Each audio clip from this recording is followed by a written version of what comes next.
Hello everyone, and welcome back to another episode of the Playlog. And this time we're going back to the beginning of Star Fox 64.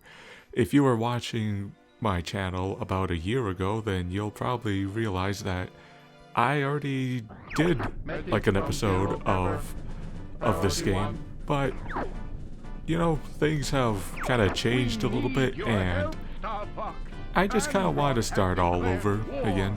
Start from the beginning. Plus, it's been so long. Anyways, we gotta get that visibility up and whatnot. Anyways, this game is about the mercenary group known as Star Fox. And then we got our quartet of space fighters. Got Slippy Toad right there. Then we got Peppy Hare next. Also, this one's going to be a post-commentary sort of video, so everything that you see happening, it's all done in the past, and I'm just commenting over it. The bird was Falco Lombardi, and the fox is aptly named Fox. And these are the R-Wings. Yeah, the reason I'm doing everything in, post-production is because even though I'm not really trying to get high scores in this game, that mentality kind of sticks with me a little bit. And as I'm playing through the game, I'm just gonna keep on trying to do that in order to show you guys what I find to be optimal ways to get through the game. And in the beginning there, you saw me kind of moving that 64 symbol, and I'm gonna be quiet now. Corneria, fourth planet of the Lilat system. The evil Andross turned this once thriving system into a wasteland of near extinction. General Pepper of the Cornerian army was successful in exiling this maniacal scientist to the barren, deserted planet Venom. 5 years later, General Pepper noticed strange activity coming from Venom. James McCloud, Pigma Dangar, and Peppy Hare of the Star Fox team were sent to investigate. Upon their arrival, Pigma betrayed the team, and James and Peppy were captured by Andross. Peppy barely escaped Venom and returned home to tell James' son, Fox, about his father's fate. A few years have passed. Andross has again invaded the Lilat system. General Pepper has turned to a new Star Fox team, headed by Fox McCloud, to save Corneria and free the Lilat system once again. Alright, and there's our brief plot synopsis, our prologue, our things to know about why we're doing the things we do in this game. So the Emperor Andross has returned to the Lilat system in a bid of vengeance and conquest, and it's up to us to stop him. So yeah, Star Fox 64 is unique among a lot of Nintendo games, even to this day, as having a good amount of voice acting in it. Obviously, it's going to be pretty hokey by today's standards, even by back then standards, but you know, it helped make this game stick out among the crowd. It also helped even, flesh out Fox and his crew even more, gave them certain aspects that future games would continue to fall upon. And here's our proper introduction to the crew. They each talk and you hear what they sound like. Falco sounding as smug as ever. This is Peppy. All systems go. Peppy still sounding like an old hare. Slippy here. I'm okay. And Slippy oddly sounds like a woman.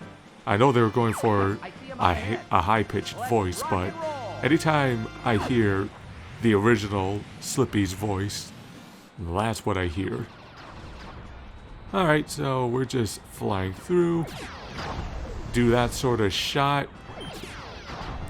So if you do the charge beam is the key to getting high scores in this game. If you hit an enemy with it and there's another enemy flying around it, you get point bonus depending on how many enemies explode around it. So for example, if you hit hit 2 enemies with a charge beam, it'll be a hit +1 like that. Corneria City now. And with these 3 enemies, it's a hit +2. This is horrible. But the game, you can... let's see, how do I describe it? If you hit like an inanimate object and the explosion radius of the charge beam takes out enemies around it, it will count as an additional hit plus. So you could potentially get, say, 8 enemies fly right next to you. If you explode that charge beam in such a way that it just explodes around them and doesn't directly hit the enemy, you could get a potential 16 points with that. And we're just continuing flying through Corneria City. Go through this arch, grab the 3 rings, and that'll expand our shield gauge a little bit. Here, I should be showing off what I just said. I'll take this one. See, that turned into a hit +3 instead of the hit +2.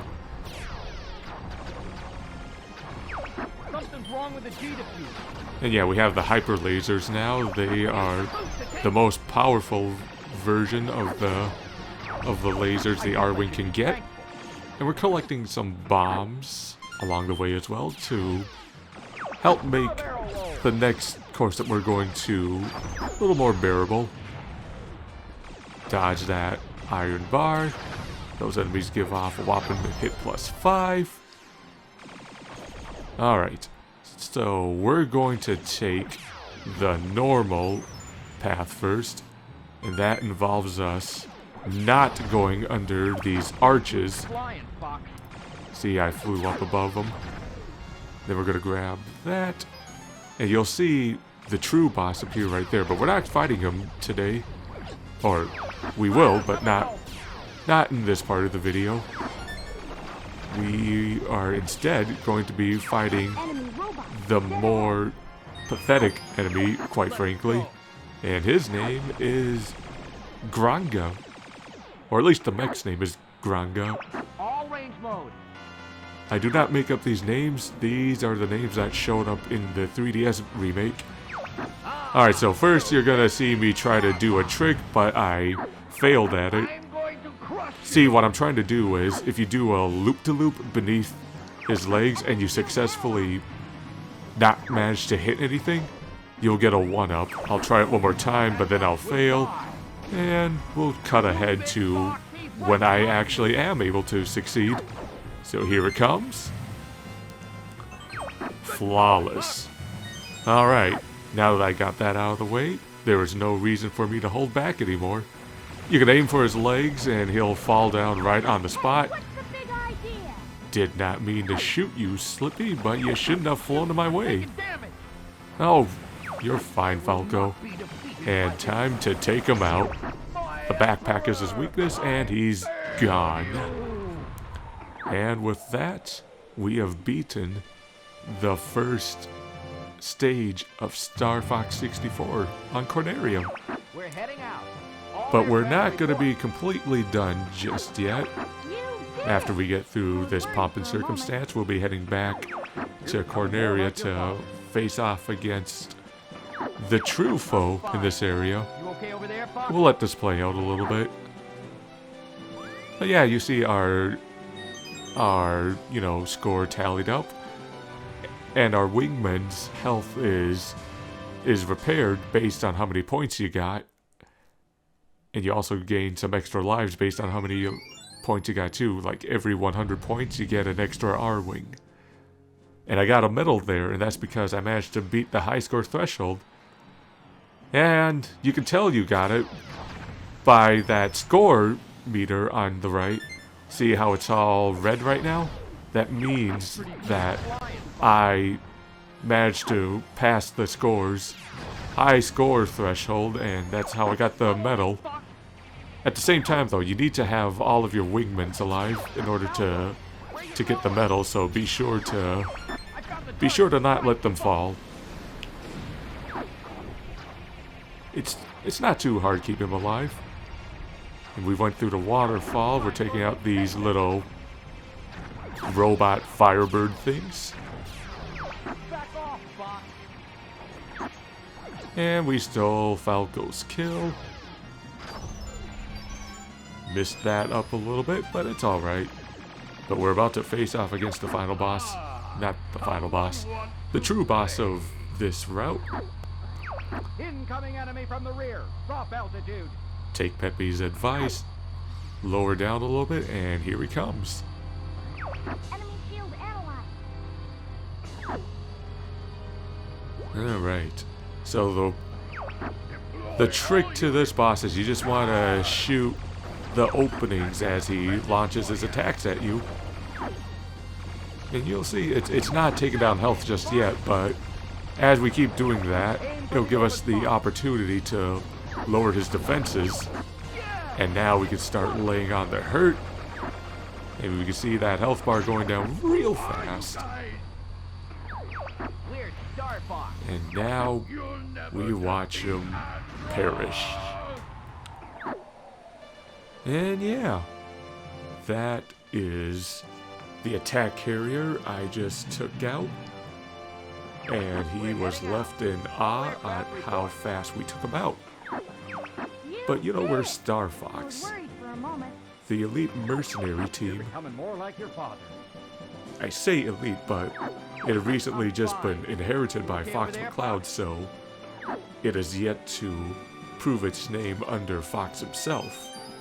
But you know, I think we'll be able to do the old James proud. And because we took the different route to complete Corneria, we move up onto Sector Y. But that's not the path we're going to be taking today. Instead, we're going to be taking that lower path down there, the entire lower region of the Lilat system. And then we'll go through the middle on the next playthrough, and then we'll finally round it out with the top playthrough. And with that, that will be the first episode of, the Star Fox playthrough, and we'll see you next time as we go through Medio. I'll catch you later.